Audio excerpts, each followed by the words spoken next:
যখনই আপনি নামাজের কথা চিন্তা করেন, তখন পৃথিবীর দুনিয়ার সমস্ত অলসতা এসে আপনার মাথায় ভর করে। আপনার চোখে দুনিয়ার রাজ্যের ঘুম এসে ভর করে। আপনার পৃথিবীর সমস্ত কাজের কথা মনে পড়ে। সমস্ত দুশ্চিন্তা, অলসতা এসে আপনাকে ভর করে।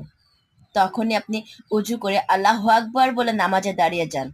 দেখবেন পৃথিবীর সমস্ত দুশ্চিন্তা, সমস্ত অলসতা, সমস্ত ঘুম, সমস্ত শারীরিক দুর্বলতা আল্লাহ রাব্বুল আলামিন তার রহমত দিয়ে দূরে সরিয়ে দেবেন। যখনই আপনি উজু করবেন, আপনার উজুর পবিত্র পানির ছোঁয়ায় আপনার শরীরের সমস্ত ক্লান্তি দূর হয়ে যাবে ইনশাআল্লাহ। যখনই আপনার এমন অলসতা কাজ করবে শরীরের মাঝে, তখনই আল্লাহু আকবার বলে নামাজে দাঁড়িয়ে যান। দেখবেন পৃথিবীর কোনো দুশ্চিন্তায়, কোনো অলসতায়, কোনো অসুখ বিসুখই আপনাকে ছুঁতে পারবে না ইনশাআল্লাহ।